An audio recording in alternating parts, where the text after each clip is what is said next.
വ്യാജ വായ്പാ തട്ടിപ്പിലൂടെ അങ്കമാലി അർബൻ സഹകരണ ബാങ്കിന് 70 കോടി രൂപ നഷ്ടമായെന്ന ആരോപണം. 102 കോടി രൂപ വായ്പ നൽകിയതിൽ 70% വ്യാജമാണെന്നാണ് പരാതി. ബാങ്കിൽ അക്കൗണ്ടും മെമ്പർഷിപ്പും ഇല്ലാത്തവരുടെ പേരിലും വായ്പകൾ നൽകിയതായി രേഖകൾ വ്യക്തമാക്കുന്നു. മരിച്ചവരുടെ പേരിൽ പോലും വായ്പകൾ എടുത്തിട്ടുണ്ട് എന്ന് തട്ടിപ്പിനിരയായവർ മീഡിയ വണ്ണിനോട് പറഞ്ഞു. ഒരു കുടുംബത്തിലെ 4 പേർ വരെ തട്ടിപ്പിന് ഇരയായിട്ടുണ്ട്.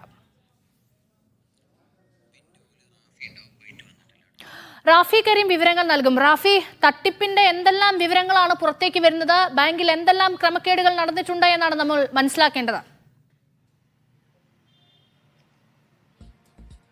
രേഷ്മ, അങ്കമാലി അർബൻ സഹകരണ ബാങ്കിൽ നടന്നിരിക്കുന്നത് വലിയ തട്ടിപ്പാണ് എന്നുള്ള വിവരങ്ങളാണ് പുറത്തു വരുന്നത്. ഒരു ബാങ്കിൽ നിന്ന് ആകെ നൽകിയ വായ്പയിൽ 75% വ്യാജരേഖകൾ ഉപയോഗിച്ച് നൽകി എന്നുള്ളതാണ് ഇപ്പോൾ പുറത്തു വരുന്ന വിവരം. അങ്കമാലി അർബൻ സഹകരണ ബാങ്കിൽ നിന്ന് 2017 വരെ നൽകിയിരിക്കുന്ന വായ്പകൾ 537 വായ്പകളാണ്. അതിൽ 350 വായ്പകളും വ്യാജരേഖകൾ ഉപയോഗിച്ചാണ് എന്നുള്ള വിവരമാണ് പുറത്തു വരുന്നത്. 400ഓളം വായ്പകൾ നൽകിയിരിക്കുന്നത് 25 ലക്ഷത്തോളം രൂപയുടെ വായ്പകളാണ്. ആ വായ്പകളെല്ലാം തന്നെ ചില വ്യക്തികൾക്ക് വേണ്ടി ബാങ്ക് പ്രസിഡന്റും ഒപ്പം തന്നെ ബാങ്ക് പ്രസിഡന്റിന്റെ പാർട്ണറായിരുന്ന വ്യവസായിയും ചേർന്ന് നടത്തിയ തട്ടിപ്പിന്റെ ഭാഗമായി നൽകിയ വായ്പകളാണ് എന്നുള്ള വിവരമാണ് നമുക്ക് ലഭിക്കുന്നത്.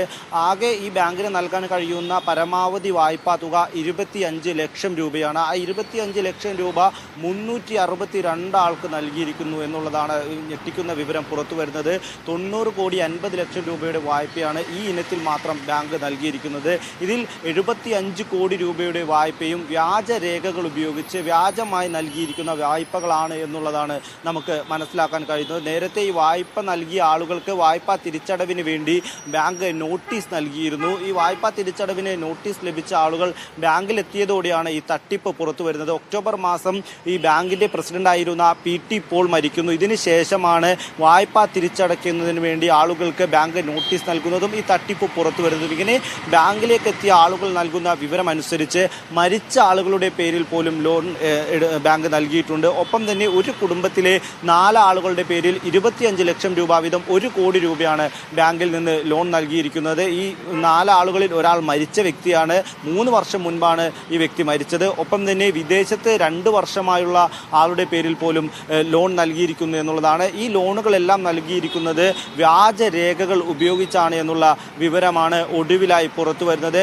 ബാങ്കിന്റെ നിക്ഷേപം നൽകിയ ആളുകൾക്ക് പണം തിരികെ നൽകാൻ കഴിയാത്ത ഒരു സാഹചര്യത്തിലേക്ക് അർബൻ സഹകരണ ബാങ്ക് എത്തിയിരിക്കുന്നു എന്നുള്ളതാണ് ഏറ്റവും ഞെട്ടിക്കുന്ന വിവരമായി പുറത്തു വരുന്നത്. നിക്ഷേപകർ ബാങ്കിലേക്ക് എത്തുമ്പോൾ അവരോട് മറുപടി പറയാൻ പോലും ബാങ്ക് അധികൃതർക്ക് കഴിയാത്ത ഒരു സാഹചര്യമുണ്ട്. ഒപ്പം തന്നെ ഓട്ടോറിക്ഷ ഓടിക്കുന്ന, ഒപ്പം തന്നെ ലോട്ടറി കച്ചവടം നടത്തുന്ന, സ്വന്തമായി ഭൂമിയില്ലാത്ത ആളുകൾക്ക് 4 സെന്റ് ഭൂമി മാത്രമുള്ള ആളുകൾക്കെല്ലാം 25 ലക്ഷം രൂപയുടെ ലോണാണ് അർബൻ സഹകരണ ബാങ്കിൽ നിന്ന് നൽകിയിരിക്കുന്നത്. ഈ ലോൺ തിരിച്ചടയ്ക്കുന്നതിന് വേണ്ടിയുള്ള നിയമ നടപടികളാണ് ഇവർക്കെതിരെ ബാങ്ക് നിലവിലെടുത്തിരിക്കുന്നത്. ലോൺ തിരിച്ചടയ്ക്കാൻ ആവശ്യപ്പെട്ടുകൊണ്ടുള്ള നോട്ടീസുകൾ ഇവർക്ക് ലഭിക്കുമ്പോഴാണ് ഇത്തരത്തിൽ ഈ ബാങ്കിൽ നിന്ന് ലോൺ എടുത്തിരിക്കുന്ന വിവരം ഇവരറിയുന്നത്. ഇവരിൽ പലർക്കും ബാങ്കിൽ മെമ്പർഷിപ്പോ അർബൻ സഹകരണ ബാങ്കിൽ ഒരു അക്കൗണ്ടോ ഇല്ല എന്നുള്ളതാണ്. ഈ അക്കൗണ്ടുകളോ മെമ്പർഷിപ്പോ ഇല്ലാത്ത ആളുകളുടെ വ്യാജ ഒപ്പും ഇവരുടെ വ്യാജ രേഖകളും വ്യാജ ഈടും വച്ചാണ് ലോൺ നൽകിയിരിക്കുന്നത്. സ്വന്തമായി ഭൂമിയില്ലാത്ത ആളുകൾക്ക് അങ്കമാലിയിൽ തന്നെയുള്ള പല സ്ഥലങ്ങളുടെയും വ്യാജരേഖകൾ ഈട് നൽകിക്കൊണ്ടാണ്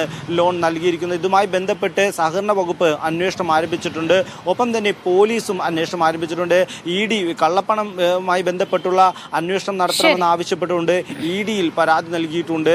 ഇത്തരത്തിൽ ED അന്വേഷണവും നടക്കുമെന്നുള്ള വിവരമാണ് നമുക്ക് ലഭിക്കുന്നത്. എന്തായാലും സഹകരണ മേഖലയിലെ മറ്റൊരു തട്ടിപ്പ് കൂടിയായി മാറുകയാണ് അർബൻ സഹകരണ ബാങ്കിലെ തട്ടിപ്പ്. ശരി, വ്യക്തമാണ് റാഫി. ഈ തട്ടിപ്പിന്റെ കൂടുതൽ ആഴം, വ്യാപ്തി വ്യക്തമാക്കുന്നതാണ് ഇപ്പോൾ പുറത്തുവരുന്ന ക്രമക്കേടിന്റെ കൂടുതൽ വിവരങ്ങൾ. നിക്ഷേപകരുടെ പ്രതികരണങ്ങളിലേക്ക്. മകളാണെങ്കിൽ 2 വർഷം മുമ്പ് UK പോയതാണ് അവളുടെ പേരിൽ കഴിഞ്ഞ വർഷം എടുത്തിരിക്കുകയാണ് 25 ലക്ഷം രൂപ. 1 കോടി രൂപയാണ് അങ്ങനെ മൊത്തം ഇരിക്കുന്നത്. 1 കോടി രൂപ മെമ്പർഷിപ്പ് ഉണ്ട്. ഒന്നുമില്ല, ഒരു ലോൺ ഇതേവരെ ഞാൻ ഇവിടെ നിന്ന് എടുത്തില്ല. ഒരു ലോൺ ഒന്നും എടുത്തില്ല. വ്യാജം. എനിക്ക് ഇവിടെ 25 ലക്ഷം രൂപയാണ് ലോൺ ഉണ്ടെന്നും പറഞ്ഞ് വന്നിരിക്കുന്നത്. എനിക്ക് ഈ ബാങ്കിലെ അക്കൗണ്ടും ഇല്ല, മെമ്പർഷിപ്പും ഇല്ല, ഒന്നുമില്ല. എൻ്റെ ഒരു രേഖകളും കൊടുത്തിട്ടില്ല. ഒക്കെ കള്ളവപ്പ് പ്രകാരമാണ് ഇത് ചെയ്തേക്കുന്നത്.